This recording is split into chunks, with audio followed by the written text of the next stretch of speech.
Alright, so we had a question about the wear on the barn cleaner. Since we're using sand bedding, obviously you can't really see much here. We've got one gutter grate up so you can see the actual chain, but normally you can't. I'm actually fairly impressed with it. We've had it in about 3 years now on both sides, and it's not wearing too bad. So here's an original link that we put in. You can tell there's not no wear, just a tiny bit. We put it in used. And then this is a link. I just shortened the chain up maybe 2 weeks ago. There's the link. So you can see there's just a little bit of wear on the back side there, and it is wore a little bit here, but it's hard to tell really. It's not wore too much. There's a little bit of a flat spot here, but it really is not wearing too bad considering it's in manure every day with basically sandpaper on it.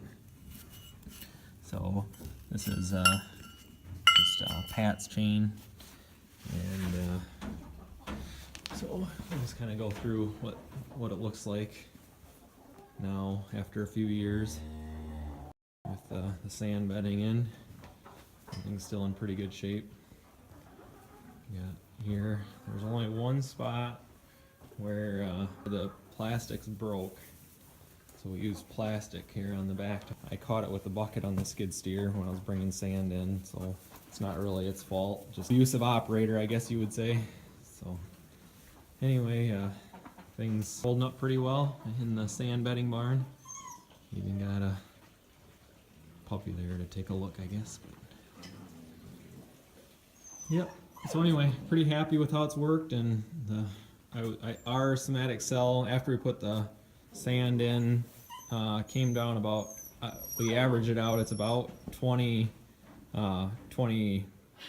points or whatever. So our somatic cell runs around 120 to 150, and we were running, some months we were over 200 or right around 200, but on average it was, for the last 2 years, for the 2 years prior, we were down about 20,000 on our somatic cell. Hope this is answering your questions and kind of showing how the system works in our farm. So I would say there's one spot where we've seen quite a bit more wear than you would expect, and that's on the scraper here.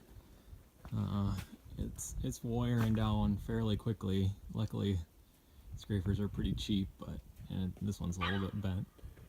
But anyway, so I'll probably have to get replaced faster than you normally would on a scraper. But you can see the chutes not wearing too bad. There's quite a bit of metal left there.